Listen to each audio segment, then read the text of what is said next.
हरे कृष्णा। बालकांड अष्टचत्वारिशः सर्गः 48वां अध्याय। राजा सुमति से सत्कृत हो एक रात विशाल में रहकर मुनियों सहित श्री राम का मिथिलापुरी में पहुँचना और वहाँ सुने आश्रम के विषय में पूछने पर विश्वामित्र जी का उनसे अहल्या को शाप प्राप्त होने की कथा सुनाना। वह परस्पर समागम के समय एक दूसरे का कुशल मंगल पूछकर बातचीत के अंत में राजा सुमति ने महामुनि विश्वामित्र से कहा, ब्राह्मण, आपका कल्याण हो। ये दोनों कुमार देवताओं के तुल्य पराक्रमी जान पड़ते हैं। इनकी चाल ढाल हाथी और सिंह की गति के समान है। ये दोनों वीर सिंह और सांड के समान प्रतीत होते हैं। इनके बड़े बड़े नेत्र विकसित कमल दल के समान शोभा पाते हैं। ये दोनों तलवार, तरकस और धनुष धारण किए हुए हैं। अपने सुंदर रूप के द्वारा दोनों अश्विनी कुमारों को लज्जित करते हैं तथा युवा अवस्था के निकट आ पहुँचे हैं। इन्हें देखकर ऐसा जान पड़ता है मानो दो देव कुमार दैवेच्छावश देवलोक से पृथ्वी पर आ गए हों। मुने, ये दोनों किसके पुत्र हैं और किस लिए यहाँ पैदल ही आए हैं? जैसे चंद्रमा और सूर्य आकाश की शोभा बढ़ाते हैं, उस प्रकार ये दोनों कुमार इस देश को सुशोभित कर रहे हैं। शरीर की ऊंचाई, मनोभाव सूचक संकेत तथा चेष्टा बोलचाल में ये दोनों एक दूसरे के समान हैं। श्रेष्ठ आयुध धारण करने वाले ये दोनों नरश्रेष्ठ वीर इस दुर्गम मार्ग में किस लिए आए हैं, यह मैं यथार्थ रूप से सुनना चाहता हूँ। सुमति का यह वचन सुनकर विश्वामित्र जी ने उन्हें सब वृत्तांत यथारूप से निवेदन किया। सिद्धाश्रम में निवास और राक्षसों के वध का प्रसंग भी यथावत रूप से कह सुनाया। विश्वामित्र जी की बात सुनकर राजा सुमति को बड़ा विस्मय हुआ। उन्होंने परम आदरणीय अतिथि के रूप में आए हुए उन दोनों महाबली दशरथ पुत्रों का विधिपूर्वक आतिथ्य सत्कार किया। सुमति से उत्तम आदर सत्कार पाकर वे दोनों रघुवंशी कुमार वहाँ एक रात रहे और सवेरे उठकर मिथिला के ओर चल दिए। मिथिला में पहुंचकर जनकपुरी की सुंदर शोभा देख सभी महर्षि साधु साधु कहकर उसकी भूरी भूरी प्रशंसा करने लगे। मिथिला के उपवन में एक पुराना आश्रम था जो अत्यंत रमणीय होकर भी सुनसान दिखाई देता था। ये उसे देखकर श्री रामचंद्र जी ने मुनिवर विश्वामित्र जी से पूछा, भगवान, यह कैसा स्थान है जो देखने में तो आश्रम जैसा है, किंतु एक भी मुनि यहाँ दृष्टिगोचर नहीं होते हैं। मैं यह सुनना चाहता हूँ कि पहले यह आश्रम किसका था। श्री रामचंद्र जी का यह प्रश्न सुनकर प्रवचन कुशल महातेजस्वी महामुनि विश्वामित्र ने इस प्रकार उत्तर दिया, रघुनंदन, पूर्व काल में यह जिस महात्मा का आश्रम था और जिन्होंने क्रोधपूर्वक इसे शाप दे दिया था, उनका तथा उनके उस आश्रम का सब वृत्तांत तुमसे कहता हूँ। तुम यथार्थ रूप से इसको सुनो। नरश्रेष्ठ, पूर्व काल में यह स्थान महात्मा गौतम का आश्रम था। उस समय यह आश्रम बड़ा ही दिव्य जान पड़ता था। देवता भी इसकी पूजा एवं प्रशंसा किया करते थे। महायशस्वी राजपुत्र, पूर्व काल में महर्षि गौतम अपनी पत्नी अहल्या के साथ रहकर यहाँ तपस्या करते थे।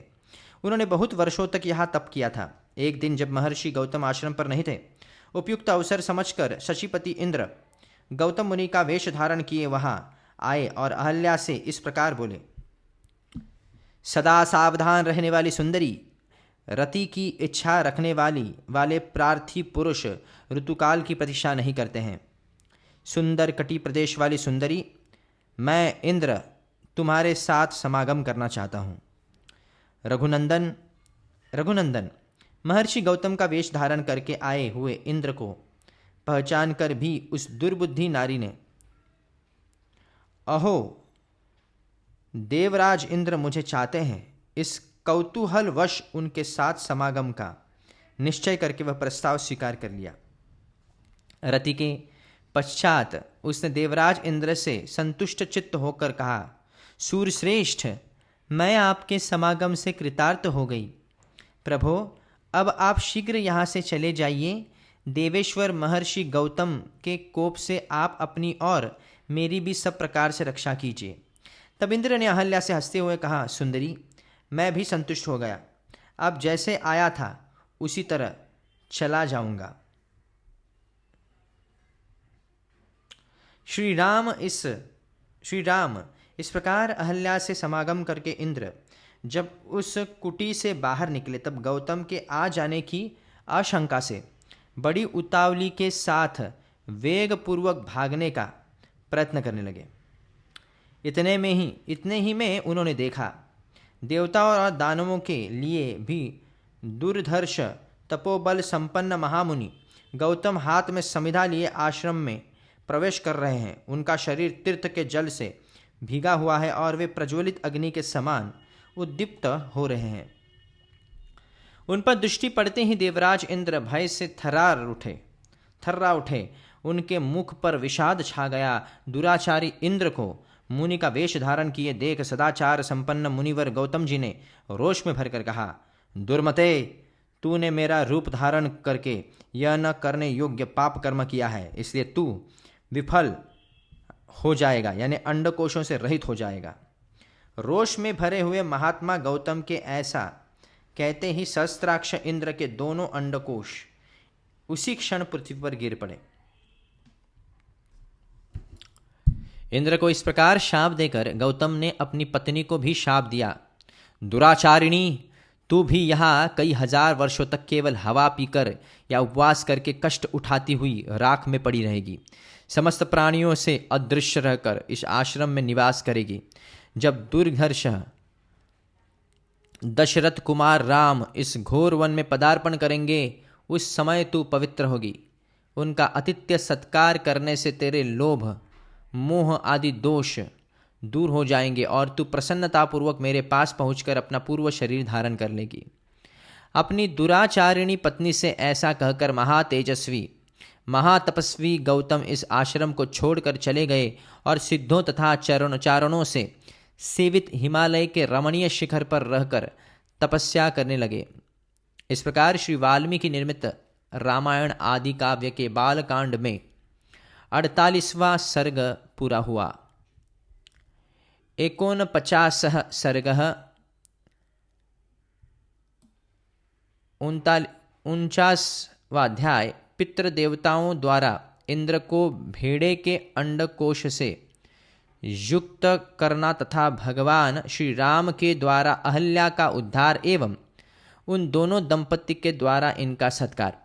तदनंतर इंद्र अंडकोश से रहित होकर बहुत भयभीत हुए। उनके नेत्रों में त्रास छा गया। वे अग्नि आदि देवताओं, सिद्धों, गंधर्वों और चारणों से इस प्रकार बोले, देवताओं, महात्मा गौतम की तपस्या में विघ्न डालने के लिए मैंने उन्हें क्रोध दिलाया है। ऐसा करके मैंने यह देवताओं का कार्य भी सिद्ध किया है। मुनि ने क्रोधपूर्वक भारी शाप देकर मुझे अंडकोश से रहित कर दिया और अपनी पत्नी का भी परित्याग कर दिया। इससे मेरे द्वारा उनकी तपस्या का अपहरण हुआ है। यदि मैं उनकी तपस्या में विघ्न नहीं डालता तो वे देवताओं का राज्य ही छीन लेते। अतः ऐसा करके मैंने देवताओं का ही कार्य सिद्ध किया है। इसलिए श्रेष्ठ देवताओं, तुम सब लोग ऋषि समुदाय और चारणगण मिलकर मुझे अंडकोश से युक्त करने का प्रयत्न करो। इंद्र का यह वचन सुनकर मरुदगणों सहित अग्नि आदि समस्त देवता, कव्यवाहन आदि देवताओं के पास जाकर बोले, पितृगण, यह आपका भेड़ा अंडकोश से युक्त है और इंद्र अंडकोश रहित हो कर दिए गए हैं। अतः इस भेड़े के दोनों अंडकोशों को लेकर आप शीघ्र ही इंद्र को अर्पित कर दें। अंडकोश से रहित किया हुआ यह भेड़ा इसी स्थान में आप लोगों को परम संतोष प्रदान करेगा। अतः जो मनुष्य आप लोगों की प्रसन्नता के लिए अंडकोश रहित पूर्ण फल प्रदान करेंगे। अग्नि की यह बात सुनकर पितृदेवताओं ने एकत्र हो भेड़े के अंडकोशों को उखाड़कर इंद्र के शरीर में उचित स्थान पर जोड़ दिया। श्री राम तभी से वहां आए हुए समस्त पितृदेवता अंडकोश रहित भेड़ों की उपयोग में लाते हैं।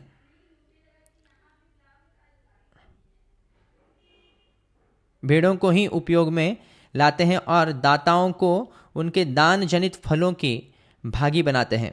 रघुनंदन, उसी समय से महात्मा गौतम के तपस्या जनित प्रभाव से इंद्र को भेड़ों के अंडकोश धारण करने पड़े। महातेजस्वी श्री राम, अब तुम पुण्यकर्मा महर्षि गौतम के इस आश्रम पर चलो और इन देवरूपिणी महाभागा अहल्या का उद्धार करो। विश्वामित्र जी का यह वचन सुनकर लक्ष्मण सहित श्री राम ने उन महर्षि की आगे करके उस आश्रम में प्रवेश किया। वहां जाकर उन्होंने देखा महासौभाग्यशालिनी अहल्या अपनी तपस्या से दैदीप्यमान हो रही हैं। इस लोक के मनुष्य तथा संपूर्ण देवता और असुर भी वहां आकर उन्हें देख नहीं सकते थे। उनका स्वरूप दिव्य था। विधाता ने बड़े प्रयत्न से उनके अंगों को निर्माण किया था। वे मायामयी सी प्रतीत होती थी। धूम से घिरी हुई प्रज्वलित अग्नि शिखा सी जान पड़ती थी। ओले और बादलों से ढकी हुई पूर्ण चंद्रमा की प्रभा सी दिखाई देती थी तथा जल के भीतर उद्रासित होने वाली सूर्य की दुर्धर्ष प्रभा के समान दृष्टिगोचर होती थी। गौतम के शापवश श्री रामचंद्र जी का दर्शन होने से पहले तीनों लोकों के किसी भी प्राणी के लिए उनका दर्शन होना कठिन था। श्री राम का दर्शन मिल जाने से जब उनके शाप का अंत हो गया तब वे उन सबको दिखाई देने लगी। उस समय श्री राम और लक्ष्मण ने बड़ी प्रसन्नता के साथ अहल्या के दोनों चरणों का स्पर्श किया। महर्षि गौतम के वचनों का स्मरण करके अहल्या ने बड़ी सावधानी के साथ उन दोनों भाइयों को आदरणीय अतिथि के रूप में अपनाया और पाद्य अर्घ्य आदि अर्पित करके उनका आतिथ्य सत्कार किया। श्री रामचंद्र जी ने शास्त्रीय विधि के अनुसार अहल्या का वह आतिथ्य ग्रहण किया।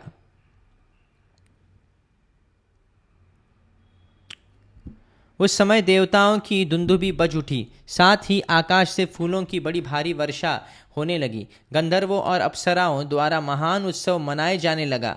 महर्षि गौतम के अधीन रहने वाली अहिल्या अपनी तपशक्ति से विशुद्ध स्वरूप को प्राप्त हुई। यह देख संपूर्ण देवता उन्हें साधुवाद देते हुए उनकी भूरी भूरी प्रशंसा करने लगे।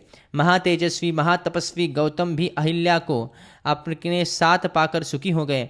उन्होंने श्री राम की विधिवत पूजा करके तपस्या आरंभ की। महामुनि गौतम की ओर से विधिपूर्वक उत्तम पूजा आदर सत्कार पाकर श्री राम भी मुनिवर विश्वामित्र जी के साथ मिथिलापुरी को चले गए। इस प्रकार श्री वाल्मीकि निर्मित रामायण आदि काव्य के बालकांड में 49वां सर्ग पूरा हुआ। 50 सर्गः 50वां अध्याय। श्री राम आदि का मिथिला गमन, राजा जनक द्वारा विश्वामित्र का सत्कार तथा उनका श्री राम और लक्ष्मण के विषय में जिज्ञासा करना एवं परिचय पाना। तदनंतर लक्ष्मण सहित श्री राम विश्वामित्र जी के आगे करके महर्षि गौतम के आश्रम से ईशान कोण की ओर चले और मिथिला नरेश के यज्ञ मंडप में जा पहुँचे। वहाँ लक्ष्मण सहित श्री राम ने मुनिश्रेष्ठ विश्वामित्र से कहा, महाभाग महात्मा जनक के यज्ञ का समारोह तो बड़ा सुंदर दिखाई दे रहा है। यहाँ नाना देशों के निवासी सहस्त्रों ब्राह्मण जुटे हुए हैं जो वेदों के स्वाध्याय से शोभा पा रहे हैं। ऋषियों के बाणे सैकड़ों छकड़ों से भरे दिखाई दे रहे हैं। ब्राह्मण, अब ऐसा कोई स्थान निश्चित कीजिए जहाँ हम लोग भी ठहरे। श्री रामचंद्र जी का यह वचन सुनकर महामुनि विश्वामित्र ने एकांत स्थान में डेरा डाला जहां पानी का सुविधा था। अनिंद्या उत्तम आचार विचार वाले नृपश्रेष्ठ महाराज जनक ने जब सुना कि विश्वामित्र जी पधारे हैं तब वे तुरंत अपने पुरोहित सहित शतानंद को आगे करके अर्घ्य लिए विनीत भाव से उनका स्वागत करने को चल दिए। उनके साथ अर्घ्य लिए महात्मा ऋत्विज भी शीघ्रतापूर्वक चले। राजा विनीत भाव से सहसा आगे बढ़कर महर्षि की अगवानी की तथा धर्मशास्त्र के अनुसार विश्वामित्र को धर्मयुक्त अर्घ्य समर्पित किया। महात्मा राजा जनक की वह पूजा ग्रहण करके मुनि ने उनका कुशल समाचार पूछा तथा उनके यज्ञ की निर्बाध स्थिति के विषय में जिज्ञासा की। राजा के साथ जो मुनि उपाध्याय और पुरोहित आए थे उनसे भी कुशल मंगल पूछकर विश्वामित्र जी बड़े हर्ष के साथ उन सभी महर्षियों से यथायोग्य मिले। इसके बाद राजा जनक ने मुनिवर विश्वामित्र से हाथ जोड़कर कहा, भगवन, आप इन मुनीश्वरों के साथ आसन पर विराजमान होइए। यह बात सुनकर महामुनि विश्वामित्र आसन पर बैठ गए। फिर पुरोहित, ऋत्विज तथा मंत्रियों सहित राजा भी सब और यथा योग्य आसनों पर विराजमान हो गए। तत्पश्चात राजा जनक ने विश्वामित्र जी को और देखकर कहा, भगवान, आज देवताओं ने मेरे यज्ञ की आयोजना सफल कर दी। आज पूज्य चरणों के दर्शन से मैंने यज्ञ का फल पा लिया। ब्रह्मन, आप मुनियों में श्रेष्ठ हैं। आपने इतने महर्षियों के साथ मेरे यज्ञ मंडप में पदार्पण किया, इससे मैं धन्य हो गया। यह मेरे ऊपर आपका बहुत बड़ा अनुग्रह है। ब्रह्मर्ष मनीषी ऋत्विजों का कहना है कि मेरी यज्ञ दीक्षा के 12 दिन ही शेष रह गए हैं। अतः कुशिक नंदन यानी विश्वामित्र जी 12 दिनों के बाद यह भाग ग्रहण करने के लिए आए हुए देवताओं का दर्शन कीजिए।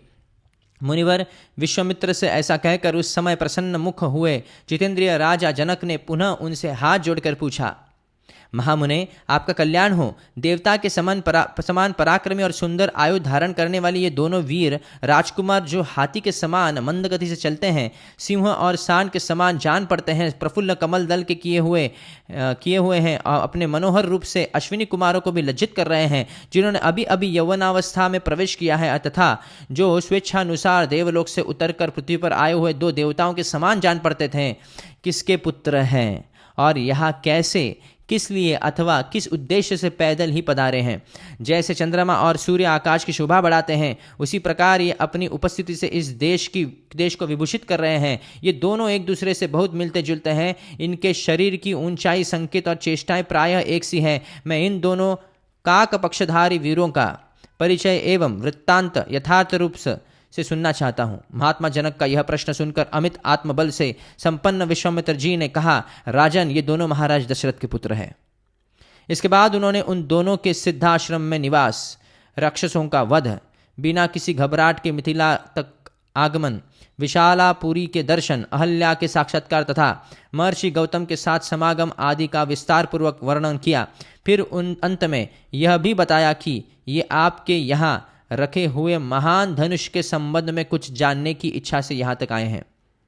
महात्मा राजा जनक से ये सब बातें निवेदन करके महातेजस्वी महामुनि विश्वामित्र चुप हो गए। इस प्रकार श्री वाल्मीकि निर्मित रामायण आदि काव्य के बालकांड में 50वां सर्ग पूरा हुआ। 51 सर्ग 51वां अध्याय। शतानंद के पूछने पर विश्वामित्र का उन्हें श्री राम के द्वारा अहल्या के उद्धार का समाचार बताना तथा शतानंद द्वारा श्री राम का अभिनंदन करते हुए विश्वामित्र जी की पूर्व चरित्र का वर्णन। परम बुद्धिमान विश्वामित्र जी की यह बात सुनकर महातेजस्वी महातपस्वी शतानंद जी के शरीर में रोमांच हो आया। वे गौतम के ज्येष्ठ पुत्र थे। तपस्या से उनकी कांति प्रकाशित हो रही थी। वे श्री रामचंद्र जी के दर्शन मात्र से ही बड़े विस्मित हुए। उन दोनों राजकुमारों को सुखपूर्वक बैठे देख शतानंद ने मुनि श्रेष्ठ विश्वामित्र जी से पूछा, मुनि प्रवर, मेरी यशस्विनी माता अहल्या बहुत दिनों से तपस्या कर रही थी। क्या आपने राजकुमार श्री राम को उनका दर्शन कराया? क्या मेरी महातेजस्विनी एवं यशस्विनी माता अहल्या ने वन में होने वाले फल फूल आदि से समस्त देहधारियों के लिए पूजनीय श्री रामचंद्र का पूजन किया था? महातेजस्वी मुने, क्या आपने श्री राम के वह प्राचीन वृत्तांत कहा था जो मेरी माता के प्रति देवराज इंद्र द्वारा किए गए छल कपट एवं दुराचार द्वारा घटित हुआ था? मुनिश्रेष्ठ कौशिक, आपका कल्याण हो। क्या श्री रामचंद्र जी के दर्शन आदि के प्रभाव से मेरी माता शाप मुक्त हो पिताजी से जा मिली? हे विश्वामित्र मुनि, क्या मेरे पिता ने श्री राम का पूजन किया था? क्या उन महात्मा की पूजा ग्रहण करके ये महातेजस्वी श्री राम यहाँ पधारे हैं? विश्वामित्र जी, क्या यहाँ आकर मेरे माता पिता द्वारा सम्मानित हुए श्री राम ने मेरे पूज्य पिता का शांत चित्त से अभिवादन किया था? शतानंद का यह प्रश्न सुनकर बोलने की कला जानने वाले महामुनि विश्वामित्र ने बातचीत करने में कुशल शतानंद को इस प्रकार उत्तर दिया, मुनिश्रेष्ठ, मैंने कुछ उठा नहीं रखा है। मेरा जो कर्तव्य था उसे मैंने पूरा किया। महर्षि गौतम से उनकी पत्नी अहल्या उसी प्रकार जा मिली जैसे भृगुवंशी जमद अग्नि से रेणुका मिली है। बुद्धिमान विश्वामित्र की यह बात सुनकर महातेजस्वी शतानंद के श्री रामचंद्र जी से यह बात कही। नरश्रेष्ठ, आपका स्वागत है। रघुनंदन, मेरा अहोभाग्य जो आपने किसी से पराजित न होने वाले महर्षि विश्वामित्र को आगे करके यहाँ तक पधारने का कष्ट उठाया। महर्षि विश्वामित्र के कर्म अचिंत्य है। ये तपस्या से ब्रह्म ऋषि पद को प्राप्त हुए हैं। उनकी कांति असीम है और ये महातेजस्वी है। मैं इनको जानता हूँ। ये जगत के परम आश्रय हितैषी हैं। श्री राम, इस पृथ्वी पर आपसे बढ़कर धन्यातिधन्य पुरुष दूसरा कोई नहीं है, क्योंकि कुशिक नंदन यानी विश्वामित्र आपके रक्षक हैं, जिन्होंने बड़ी भारी तपस्या की है। मैं महात्मा कौशिक के बल और यानी विश्वामित्र जी के बल और स्वरूप का यथार्थ वर्णन करता हूँ। आप ध्यान देकर मुझसे यह सब सुनिए। ये विश्वामित्र पहले एक धर्मात्मा राजा थे। इन्होंने शत्रुओं के दमन पूर्वक दीर्घकाल तक राज्य किया था। ये धर्मज्ञ और विद्वान होने के साथ भी प्रजा वर्ग के हित साधन में तत्पर रहते थे। प्राचीन काल में कुश नाम से प्रसिद्ध एक राजा हो गए थे। वे प्रजापति के पुत्र थे। कुश के बलवान पुत्र का नाम कुशनाभ हुआ। वह बड़ा ही धर्मात्मा था। कुशनाभ के पुत्र गाधी नाम से विख्यात थे। उन्हीं गाधी के महातेजस्वी पुत्र ये महामुनि विश्वामित्र है। महातेजस्वी राजा विश्वामित्र ने कई हजार वर्षों तक इस पृथ्वी का पालन तथा राज्य का शासन किया। एक समय की बात है, महातेजस्वी राजा विश्वामित्र सेना एकत्र करके एक अक्षयहिणी सेना के साथ पृथ्वी पर विचरने लगे। वे अनेकानेक नगरों, राष्ट्रों, नदियों, बड़े बड़े आश्रम पर आ पहुँचे, जो नाना प्रकार के फूलों, लताओं और वृक्षों से शोभा पा रहा था। नाना प्रकार के मृग, वन्य पशु वहाँ सब और फैले हुए थे तथा सिद्ध और चारण उस आश्रम में निवास करते थे। देवता, दानव, गंधर्व और किन्नर उसकी शोभा बढ़ाते थे। शांत मृग वहाँ भरे रहते थे। बहुत से ब्राह्मणों, ब्रह्म ऋषियों और देव ऋषियों के समुदाय उसका सेवन करते थे। तपस्या से सिद्ध हुए अग्नि के समान तेजस्वी महात्मा तथा ब्रह्मा के समान महिम महात्मा सदा उस आश्रम में भरे रहते थे। उनमें से कोई जल पीकर रहता था तो कोई हवा खाकर, कितने ही महात्मा फूल मूल खाकर अथवा सूखे पत्ते चबाकर रहते थे। राग आदि दोषों को जीत कर मन और इंद्रियों पर वश रखने वाले बहुत से ऋषि जप होम में लगे रहते थे। वालखिल्य मुनिगण तथा अन्यान्य वैखान से महात्मा सब ओर से उस आश्रम की शोभा बढ़ाते थे। इन सब विशेषताओं के कारण महर्षि वशिष्ठ का वह आश्रम दूसरे ब्रह्मलोक के समान जान पड़ता था। विजयी वीरों में श्रेष्ठ महाबली विश्वामित्र ने उसका दर्शन किया। इस प्रकार श्री वाल्मीकि निर्मित रामायण आदि काव्य के बालकांड में 51वां सर्ग पूरा हुआ। 52 सर्ग 52वां अध्याय महर्षि वशिष्ठ द्वारा विश्वामित्र का सत्कार और कामधेनु अभिष्ट वस्तुओं की सृष्टि करने का आदेश। जप करने वालों में श्रेष्ठ वशिष्ठ का दर्शन करके महाबली वीर विश्वामित्र बड़े प्रसन्न हुए और विनयपूर्वक उन्होंने उनके चरणों में प्रणाम किया। जब महात्मा वशिष्ठ ने कहा, राजन तुम्हारा स्वागत है, ऐसा कहकर भगवान वशिष्ठ ने आचार्य वशिष्ठ ने उन्हें बैठने का आसन दिया। जब बुद्धिमान विश्वामित्र आसन पर विराजमान हुए तब मुनिवर वशिष्ठ ने उन्हें विधिपूर्वक फल मूल का उपहार अर्पित किया। वशिष्ठ जी से वह आतिथ्य सत्कार ग्रहण करके राज शिरोमणि महातेजस्वी विश्वामित्र ने उनके तप, अग्निहोत्र, शिष्य वर्ग और लता वृक्ष आदि का कुशल समाचार पूछा। फिर वशिष्ठ जी ने उन नृपश्रेष्ठ से सबके सकुशल होने की बात बताई।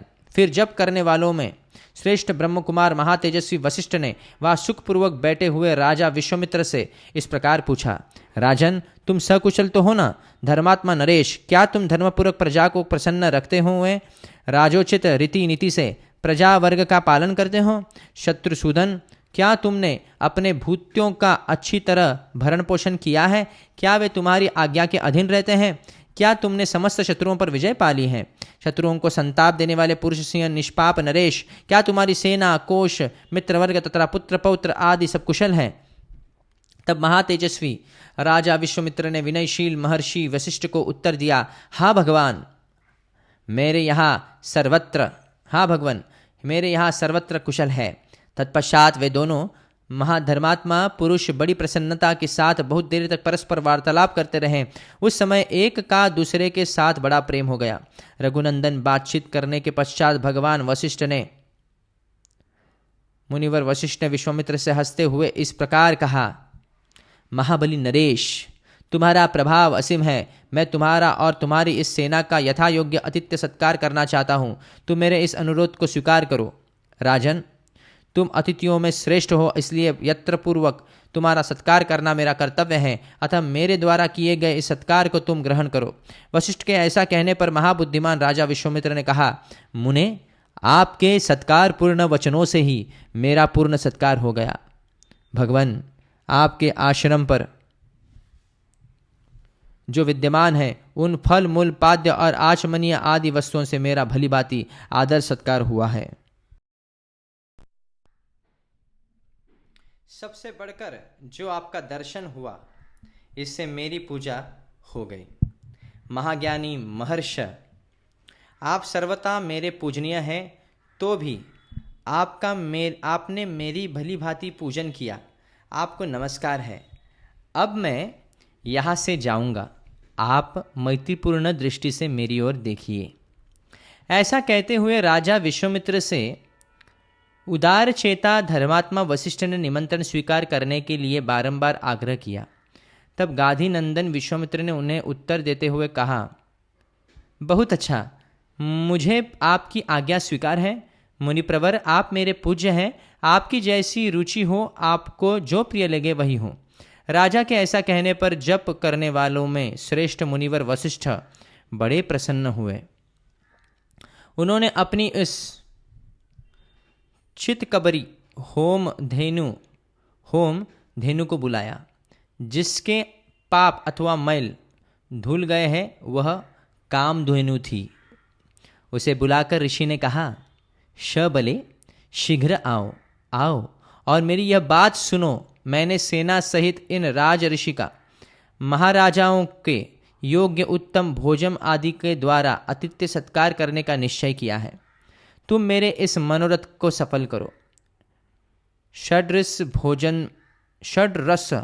भोजनों में से जिसको जो जो पसंद हो उसके लिए वह सब प्रस्तुत कर दी।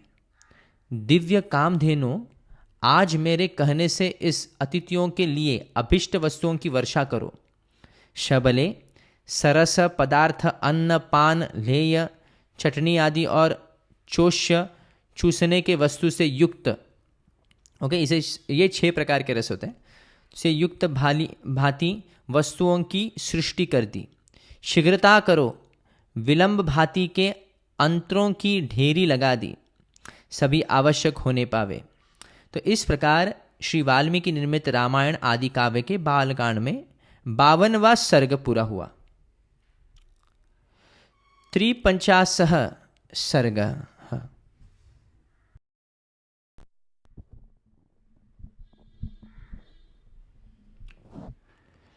53वां अध्याय कामधेनु की सहायता से उत्तम अन्न पान द्वारा सेना सहित तृप्त हुए विश्वामित्र का वशिष्ठ से उनकी कामधेनु को मांगना और उनका देने से अस्वीकार करना। शत्रुसूदन महर्षि वशिष्ठ के ऐसा कहने पर चितकबरे रंग की उस कामधेनु ने जिसकी जैसी इच्छा थी उसके लिए वैसा ही सामग्री जुटा दी। ईख, मधु, लावा, मैरेय, श्रेष्ठ आसव, पानक रस आदि नाना प्रकार के बहुमूल्य भक्ष्य पदार्थ प्रस्तुत कर दिए। गरम गरम भात के पर्वत के सदृश ढेर लगा गए। मिष्ठान्न, खीर और दाल भी तैयार हो गई। दूध, दही और घी की तो नहरें बह चली। भांति भांति के सुस्वादु रस, खांडव तथा नाना प्रकार के भोजनों से भरी हुई चांदी की सहस्त्रों थालियां सज गई।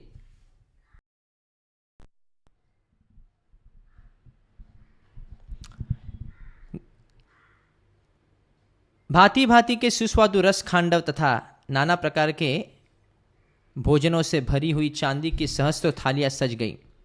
श्री राम, महर्षि वशिष्ठ ने विश्वामित्र जी को सारी सेना के लोगों को भली भांति तृप्त किया। उन सेना में बहुत से हृष्ट पुष्ट सैनिक थे। उन सबको वह दिव्य भोजन पाकर बड़ा संतोष हुआ। राजर्षि विश्वामित्र भी उस समय अंतःपुर की रानियों, ब्राह्मण और पुरोहितों के साथ बहुत ही हृष्ट पुष्ट हो गए।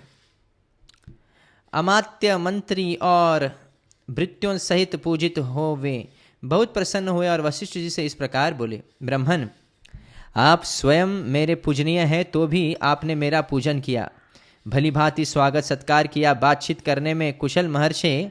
अब मैं एक बात कहता हूँ, उसे सुनिए। भगवान, आप मुझसे 1,00,000 गौवें लेकर यह चित्कबरी गाय मुझे दे दीजिए, क्योंकि यह गौ रत्न रूप है और रत्न लेने का अधिकारी राजा होता है। ब्राह्मण, मेरे इस कथन पर ध्यान देकर मुझे यह शबला गौ दे दीजिए, क्योंकि यह धर्मतः मेरी ही वस्तु है। विश्वामित्र के ऐसा कहने पर धर्मात्मा मुनिवर भगवान वशिष्ठ राजा को उत्तर देते हुए बोले, शत्रुओं का दमन करने वाले नरेश्वर, मैं 1,00,000 या 100 करोड़ अथवा चांदी की ढेर लेकर भी बदले में इस शबला गौ को नहीं दूंगा। यह मेरे पास से अलग होने योग्य नहीं है। जैसे मनस्वी पुरुष की अक्षय कीर्ति कभी उससे अलग नहीं रह सकती, उसी प्रकार यह सदा मेरे साथ संबंध रखने वाली शबला गो मुझसे पृथक नहीं रह सकती। मेरा हव्य, कव्य और जीवन निर्वाह इसी पर निर्भर है। मेरे अग्निहोत्र, बलि, होम, स्वाहा, वष्टकार और भांति भांति विद्याएं इस काम देने को अधीन है। राजर्ष, मेरा यह सब कुछ इस गौ के ही अधीन है, इसमें संशय नहीं है। मैं सच कहता हूँ, यह गौ ही मेरा सर्वस्व है और यही मुझे सब प्रकार से संतुष्ट करने वाली है। राजन, बहुत से ऐसे कारण हैं जिनसे बाध्य होकर मैं यह शबला गौ आपको नहीं दे सकता। वशिष्ठ जी के ऐसा कहने पर बोलने में कुशल विश्वामित्र अत्यंत क्रोधपूर्वक इस प्रकार बोले, मुने, मैं आपको 14,000 ऐसे हाथी दे रहा हूँ जिसके कसने वाले रस्से, गले के आभूषण और अंकुश भी सोने के बने होंगे और उन सबसे वे हाथी विभूषित होंगे। उत्तम व्रत का पालन करने वाले मुनीश्वर, इनके सिवा मैं 800 सुवर्णमय रथ प्रदान करूंगा, जिनमें शोभा के लिए सोने के मैंगुरु लगे हुए होंगे और हर एक रथ में 4 सफ़ेद रंग के घोड़े जूते पहने हुए होंगे तथा अच्छी जाति और उत्तम देश में उत्पन्न महातेजस्वी 11,000 घोड़े भी आपकी सेवा में अर्पित करूंगा। इतना ही नहीं, नाना प्रकार के रंग वाली नई अवस्था की 1 करोड़ गौवें भी दूंगा, परंतु यह शबला गौ मुझे दे दीजिए। द्विजश्रेष्ठ, इनके अतिरिक्त भी आप जितने रत्न या स्वर्ण लेना चाहें वह सब आपको देने के लिए मैं तैयार हूँ, किंतु यह चित्कबरी गाय मुझे दे दीजिए। बुद्धिमान विश्वामित्र के ऐसा कहने पर भगवान वशिष्ठ बोले, राजन, मैं यह चित्कबरी गाय तुम्हें किसी तरह भी नहीं दूंगा। यही मेरा रत्न है, यही मेरा धन है, यही मेरा सर्वस्व है और यही मेरा जीवन है। राजन, मेरे दर्श, पौर्णमास, प्रचुर दक्षिणा वाले यज्ञ तथा भांति भांति के पुण्य कर्म यह गौ ही है, इस पर ही मेरा सब कुछ निर्भर है। नरेश्वर, मेरे सारे शुभ कर्मों का मूल यही है, इसमें संशय नहीं है। बहुत व्यर्थ बात करने से क्या लाभ, मैं इस कामधेनु को कदापि नहीं दूंगा। इस प्रकार श्री वाल्मीकि निर्मित रामायण आदि काव्य के बालकांड में 53वां सर्ग पूरा हुआ। 54 सर्ग। श्री राम, जब वशिष्ठ मुनि किसी तरह भी उस कामधेनु गौ के देने के लिए तैयार न हुए, तब राजा विश्वामित्र इस चित्कबरे रंग की धेनु को बलपूर्वक घसीट ले चले। रघुनंदन, महामनस्वी राजा विश्वामित्र के द्वारा इस प्रकार ले जाती हुई वह गौ शोकाकुल हो मन ही मन रो पड़ी और अत्यंत दुखित हो विचार करने लगी, अहो, क्या महात्मा वशिष्ठ ने मुझे त्याग दिया है, जो ये राजा के सिपाही मुझे दीन और अत्यंत दुखिया गौ के इस तरह बलपूर्वक लिए जा रहे हैं। पवित्र अंतकरण वाले इन महर्षि का मैंने क्या अपराध किया है कि वे धर्मात्मा मुनि मुझे निरपराध और अपना भक्त जानकर भी त्याग कर रहे हैं। शत्रुसूदन यह सोचकर वह गौ बारंबार लंबी सांस लेने लगी और राजा के उन सैकड़ों सेवकों को झटक कर उस समय महातेजस्वी वशिष्ठ मुनि के पास बड़े वेग से जा पहुंची। वह शबला गौ वायु के समान वेग से उन महात्मा के चरणों के समीप गई और उनके सामने खड़ी हो मेघ के समान गंभीर स्वर से रोती चित्कार करती हुई उनसे इस प्रकार बोली, भगवान ब्रह्मकुमार, क्या आपने मुझे त्याग दिया है, जो ये राजा के सैनिक मुझे आपके पास से दूर लिए जा रहे हैं?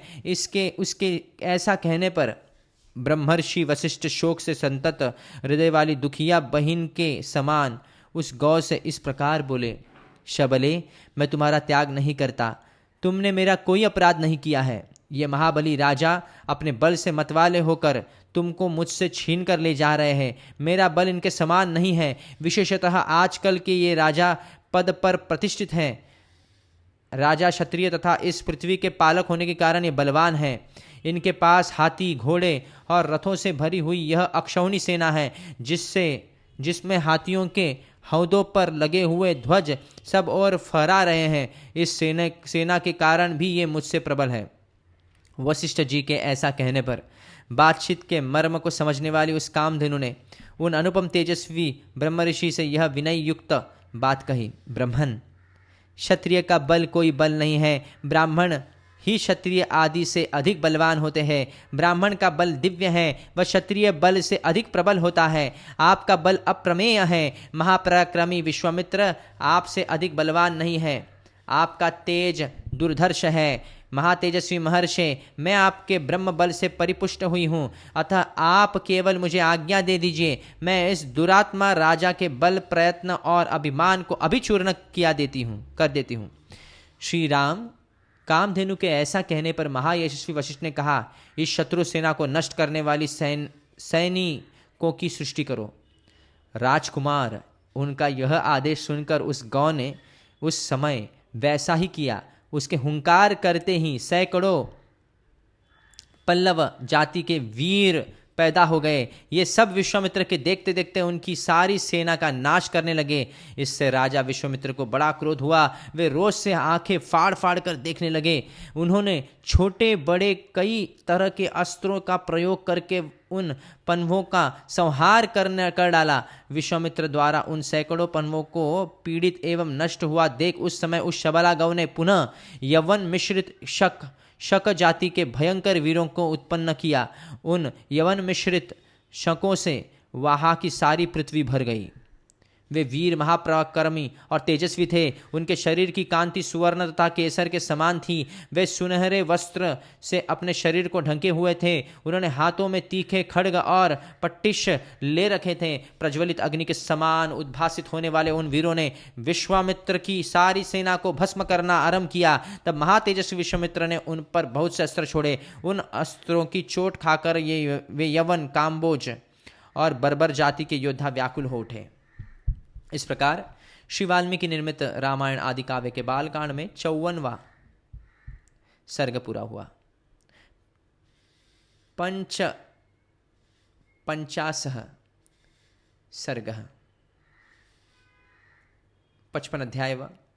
अपने सब पुत्रों और सारी सेना के नष्ट हो जाने पर विश्वामित्र का तपस्या करके महादेव जी से दिव्यास्त्र पाना तथा उनकी वशिष्ठ जी आश्रम पर प्रयोग करना एवं वशिष्ठ जी का ब्रह्मदंड लेकर उनके सामने खड़ा होना। विश्वामित्र के अस्त्रों से घायल होकर उन्हें व्याकुल हुआ देख वशिष्ठ जी ने फिर आज्ञा दी, कामधेनु, अब योग बल से दूसरे सैनिकों की सृष्टि करो। तब उस गौ ने फिर हुंकार किया। उसके हुंकार से सूर्य के समान तेजस्वी काम्बोज उत्पन्न हुए। थन से शस्त्रधारी बर्बर प्रकट हुए। योनि देश से यवन और शुक्र देश से गोबर के स्थान से शक उत्पन्न हुए। रोमकूपों से म्लेच्छ, हारित और किरात प्रकट हुए। रघुनंदन, उन सब वीरों ने पैदल, हाथी, घोड़े और रथ सहित विश्वामित्र की सारी सेना का तत्काल संहार कर डाला। महात्मा वशिष्ठ द्वारा अपनी सेना का संहार हुआ देख विश्वामित्र के 100 पुत्र अत्यंत क्रोध भर गए और नाना प्रकार के अस्त्र शस्त्र लेकर जप करने वालों में श्रेष्ठ वशिष्ठ मुनि पर टूट पड़े। तब उन महर्षि ने हुंकार मात्र से उन सबको जलाकर भस्म कर डाला। महात्मा वशिष्ठ द्वारा विश्वामित्र के वे सभी पुत्र 2 ही घड़ी में घोड़े, रथ और पैदल सैनिकों सहित जलाकर भस्म कर डाले गए। अपने समस्त पुत्रों तथा सारी सेना का विनाश हुआ देख महायशस्वी विश्वामित्र लज्जित हो बड़ी चिंता में पड़ गए। समुद्र के समान उनका सारा वेग शांत हो गया। जिसके दांत तोड़ दिए गए वो उस सर्प के समान तथा राहुग्रस्त सूर्य की भांति वे तत्काल ही निस्तेज हो गए। पुत्र और सेना दोनों के मारे जाने से वे पंख कटे हुए पक्षी के समान दीनहीन हो गए। उनका सारा बल और उत्साह नष्ट हो गया। वे मन ही मन बहुत खिन्न उठे। उनके एक ही पुत्र बचा था, उनको उन्होंने राजा के पद पर अभिषिक्त करके राज्य की रक्षा के लिए नियुक्त कर दिया और क्षत्रिय धर्म के अनुसार पृथ्वी के पालन की आज्ञा देकर वे वन में चले गए। हिमालय के पार्श्व भाग में जो किन्नर और नागों से सेवित प्रदेश है, वहां जाकर महादेव जी की प्रसन्नता के लिए महान तपस्या का आश्रय ले वे तप में ही संलग्न हो गए। कुछ काल के पश्चात वरदायक देवेश्वर भगवान वृषध्वज शिव ने महामुनि विश्वामित्र को दर्शन दिया और कहा, राजन, किस लिए तप कर रहे हो? बताओ, क्या कहना चाहते हो? मैं तुम्हें वर देने के लिए आया हूं। तुम्हें जो वर पाना अभिष्ट हो उसे कहो। महादेव जी की ऐसा कहने पर महातपस्वी विश्वामित्र ने उन्हें प्रणाम करके इस प्रकार कहा, निष्पाप महादेव, यदि आप संतुष्ट हो तो अंग उपांग उपनिषद और रहस्यों सहित धनुर्वेद मुझे प्रदान कीजिए। अनघ देवताओं, दानवों, महर्षियों, गंधर्वों, यक्षों तथा राक्षसों के पास जो जो अस्त्र हों वे सब आपकी कृपा से मेरे हृदय में स्फुरित हो जाए। देव देव, यही मेरा मनोरथ है जो मुझे प्राप्त होना चाहिए। तब एवं अस्तु कहकर देवेश्वर भगवान शंकर वहां से चले गए। देवेश्वर महादेव से वे अस्त्र पाकर महाबली विश्वामित्र को बड़ा घमंड हो गया। वे अभिमान में भर गए। जैसे पूर्णिमा को समुद्र बढ़ने लगता है, उसी प्रकार वे पराक्रम द्वारा अपने को बहुत चढ़ा चढ़ा मानने लगे। श्री राम उन्होंने मुनिश्रेष्ठ वशिष्ठ को उस समय मरा हुआ ही समझा। फिर तो वे पृथ्वीपति विश्वामित्र वशिष्ठ के आश्रम पर जाकर भांति भांति के अस्त्रों का प्रयोग करने लगे, जिनके तेज से वह सारा तपोवन दग्ध होने लगा। बुद्धिमान विश्वामित्र के इस बढ़ते हुए अस्त्र तेज को देखकर वहां रहने वाले सैकड़ों मुनि भयभीत हो संपूर्ण दिशाओं में भाग चले। वशिष्ठ जी के जो शिष्य थे, जो वहां के पशु और पक्षी थे, वे शस्त्र प्राणी भयभीत हो नाना दिशाओं की ओर भाग गए। महात्मा वशिष्ठ का यह आश्रम सूना हो गया। दो ही घड़ी में उस पर भूमि के समान उस स्थान पर सन्नाटा छा गया। वशिष्ठ जी बार बार कहने लगे, भयभीत मत हो, मैं अभी इस गादी पुत्र को नष्ट किए देता हूं, ठीक उसी तरह जैसे सूर्य कुहासे को मिटा देता है। कहकर उस समय विश्वामित्र जी से रोषपूर्वक बोले। जो जपने वाले तेज महातेजस्वी वशिष्ठ ऐसा कहकर उस समय विश्वामित्र जी से रोषपूर्वक बोले, अरे तूने चिरकाल से पाले पोसे तथा हरे भरे किए हुए इस आश्रम को नष्ट कर दिया, उजाड़ डाला, इसलिए तू दुराचारी और विवेक शून्य है और इस पाप के कारण तू कुशल से नहीं रह सकता। ऐसा कहकर वे अत्यंत क्रुद्ध हो धूम रहित कालाग्नि के समान उद्दीप्त हो उठे और दूसरे यमदंड के समान भयंकर दंडा हाथ में उठाकर तुरंत उनका सामना करने के लिए तैयार हो गए। इस प्रकार श्री वाल्मीकि निर्मित रामायण आदि काव्य के बालकांड में 55वां सर्ग पूरा हुआ।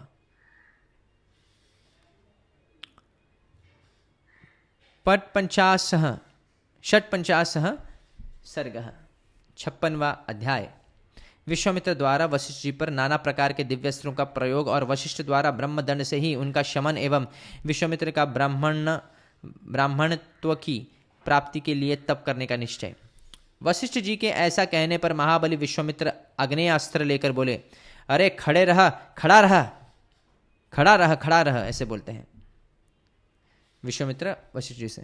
उस समय द्वितीय काल दंड के समान ब्रह्मदंड को उठाकर भगवान वशिष्ठ ने क्रोधपूर्वक इस प्रकार कहा, क्षत्रियाधम, ले यह, मैं खड़ा हूं, तेरे पास जो बल है उसे दिखा। गाधी पुत्र, आज तेरे अस्त्र शस्त्रों का ज्ञान का घमंड मैं अभी धूल में मिला दूंगा।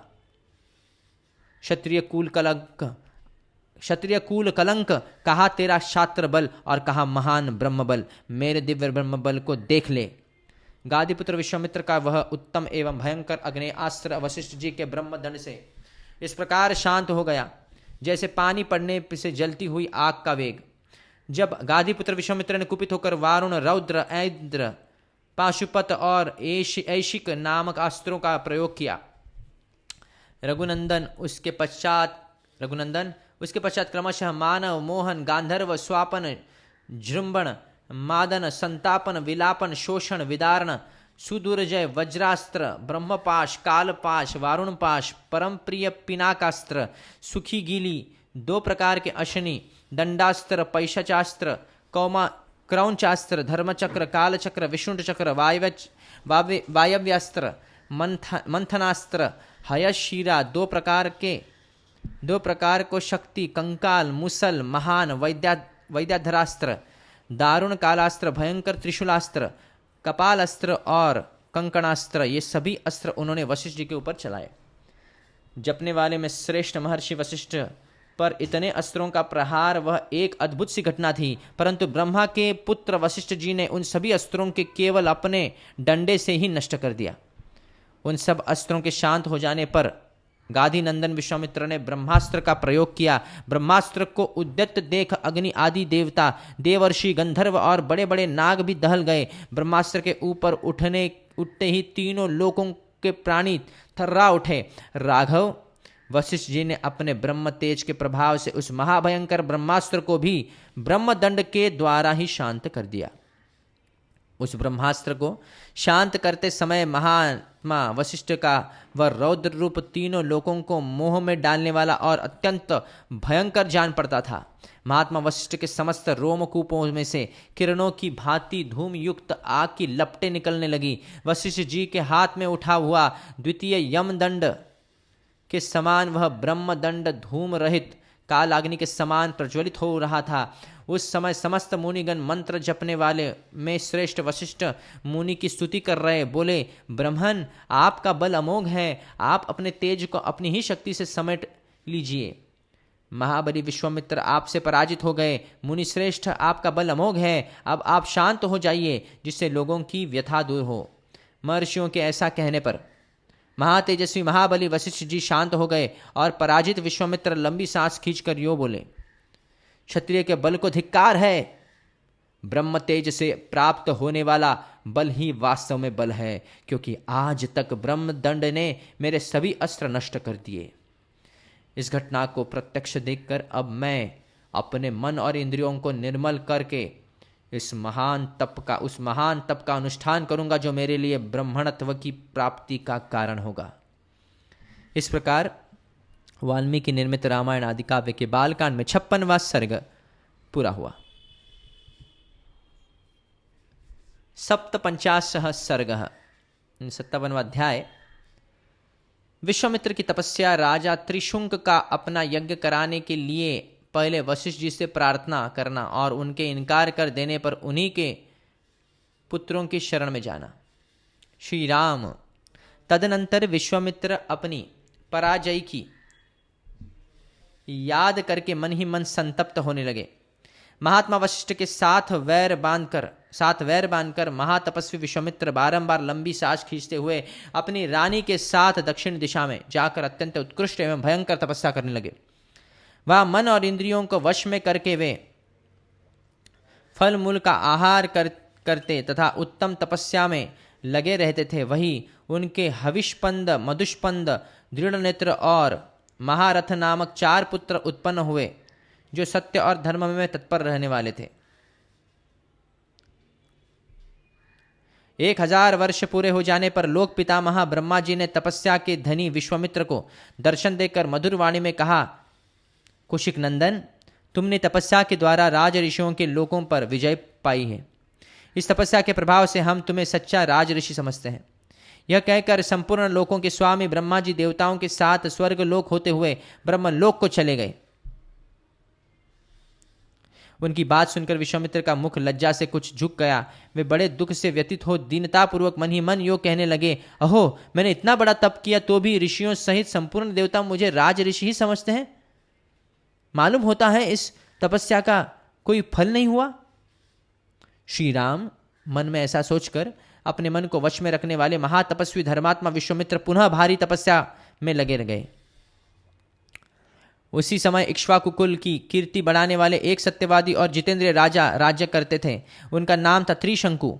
रघुनंदन, उनके मन में यह विचार हुआ कि मैं ऐसा कोई यज्ञ करूं जिससे अपने इस शरीर के साथ ही देवताओं की परम गति स्वर्गलोक को जा पहुंचूं। तब उन्होंने वशिष्ठ जी को बुलाकर अपना यह विचार उन्हें यह सुनाया। महात्मा वशिष्ठ ने उन्हें बताया कि ऐसा होना असंभव है। जब वशिष्ठ ने उन्हें कोरा उत्तर दे दिया, तब वे राजा उस कर्म की सिद्धि के लिए दक्षिण दिशा में उन्हीं के पुत्रों के पास चले गए।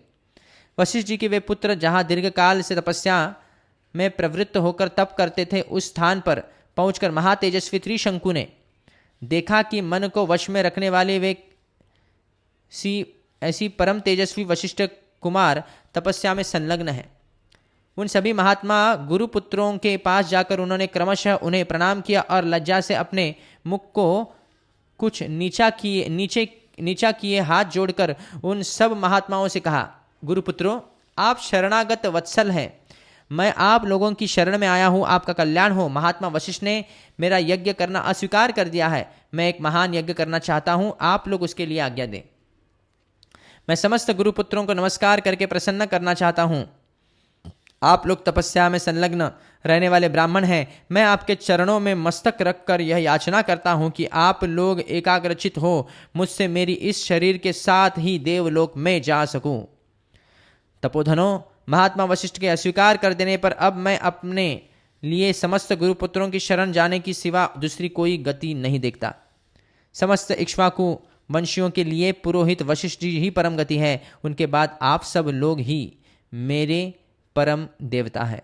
इस प्रकार वाल्मीकि निर्मित रामायण आदि काव्य के बालकांड में 57वां सर्ग पूरा हुआ। 58 सर्ग 58वां अध्याय। वशिष्ठ ऋषि के पुत्रों का त्रिशंकु को दाट बताकर घर लौटने के लिए आज्ञा देना तथा उन्हें दूसरे पुरोहित बनाने के लिए उद्यत देख शाप प्रदान और उनके शाप से चांडाल हुए त्रिशंकु का विश्वामित्र जी की शरण में जाना। रघुनंदन, राजा त्रिशंकु का यह वचन सुनकर वशिष्ठ मुनि के वे 100 पुत्र कुपित हो उनसे इस प्रकार बोले, दुर्बुद्धे, तुम्हारे सत्यवादी गुरु ने जब तुम्हें मना कर दिया है, तब तुमने उनका उल्लंघन करके दूसरी शाखा का आश्रय कैसे लिया? समस्त इक्ष्वाकु वंशी क्षत्रियों के लिए पुरोहित वशिष्ठ जी ही परम गति हैं। उन सत्यवादी महात्मा की बात को कोई अन्यथा नहीं कर सकता। जिस यज्ञ कर्म को उन भगवान वशिष्ठ मुनि ने असंभव बताया है, इसे हम लोग कैसे कर सकते हैं? नरश्रेष्ठ, तुम अभी नादान हो, अपने नगर को लौट जाओ। पृथ्वीनाथ, भगवान वशिष्ठ, आचार्य मुनिवर वशिष्ठ तीनों लोगों का यज्ञ कराने में समर्थ है, हम लोग उनका अपमान कैसे कर सकेंगे? गुरुपुत्रों का यह क्रोध युक्त वचन सुनकर राजा त्रिशंकु ने पुनः उनसे इस प्रकार कहा, तपोधनों, भगवान वशिष्ठ ने तो मुझे ठुकरा ही दिया था। आप गुरुपुत्र गण भी मेरी प्रार्थना नहीं स्वीकार कर रहे हैं। अतः आपका कल्याण हो, अब मैं दूसरे किसी के शरण जाऊंगा। त्रिशंकु का यह घोर अभिसंधिपूर्ण वचन सुनकर महर्षि पुत्रों ने अत्यंत कुपित हो उन्हें शाप दे दिया, अरे जा, तू चांडाल हो जाएगा। ऐसा कहकर वे महात्मा अपने अपने आश्रम में प्रविष्ट हो गए। तदनंतर रात व्यतीत होते ही राजा त्रिशंकु चांडाल हो गए। उनके शरीर का रंग नीला हो गया, कपड़े भी नीले हो गए, प्रत्येक अंग में रुक्षता आ गई, सिर के बाल छोटे छोटे हो गए, सारे शरीर में चिताक की राख सी लिपट गई, विभिन्न अंगों में यथास्थान लोह के गहने पड़ गए। लोहे के गहने पड़े। श्री राम अपने राजा को चांडाल के रूप में देखकर सब मंत्री और पूर्ववासी जो उनके साथ आए थे उन्हें छोड़कर भाग गए। राम वे धीर स्वभाव नरेश दिन रात चिंता की आग में जलने लगे और अकेले ही तपोधन विश्वामित्र की शरण में गए। श्री राम, विश्वामित्र ने देखा राजा का जीवन निष्फल हो गया है। उन्हें चांडाल के रूप में देखकर उन महातेजस्वी परम धर्मात्मा मुनि के हृदय में करुणा भर आई। वे दया से द्रवित होकर भयंकर दिखाई देने वाले राजा त्रिशंकु से इस प्रकार बोले, महाबली राजकुमार, तुम्हारा भला हो, यहाँ किस काम से तुम्हारा आना हुआ है? वीर अयोध्या नरेश, जान पड़ता है तुम शाप से चांडालो भाव को प्राप्त हुए हो। विश्वामित्र की बात सुनकर चांडाल भाव को प्राप्त हुए और वाणी के तात्पर्य को समझने वाले राजा त्रिशंकु ने हाथ जोड़कर वाक्यार्थ कोविद विश्वामित्र मुनि से इस प्रकार कहा, महर्षि, मुझे गुरु तथा गुरुपुत्र ने ठुकरा दिया। मैं जिस मनोभिष्ट वस्तु को पाना चाहता था उसे न पाकर इच्छा के विपरीत अनर्थ का भागी हो गया। सौम्य दर्शन मुनीश्वर, मैं चाहता था कि इसी शरीर से स्वर्गलोक जाऊं, परंतु यह इच्छा पूर्ण न हो सकी। मैंने सैकड़ों यज्ञ किए हैं, किंतु उनका भी कोई फल नहीं मिल रहा। सौम्य, मैं क्षत्रिय धर्म की शपथ खाकर आपसे कहता हूँ कि बड़े से बड़े संकट में पड़ने पर भी न तो पहले कभी मैंने मिथ्या भाषण किया है और न भविष्य में कभी करूँगा। मैंने नाना प्रकार के यज्ञों का अनुष्ठान किया, प्रजाजनों की धर्मपूर्वक रक्षा की और शील एवं सदाचार के द्वारा महात्माओं का तथा गुरुजनों का संतुष्ट रखने का प्रयास किया। इस समय मैं भी मैं यज्ञ करना चाहता था, अतः मेरा यह प्रयत्न धर्म के लिए ही था। मुनि प्रवर, तो भी मेरे गुरुजन मुझ पर संतुष्ट न हो सके। यह देखकर मैं दैव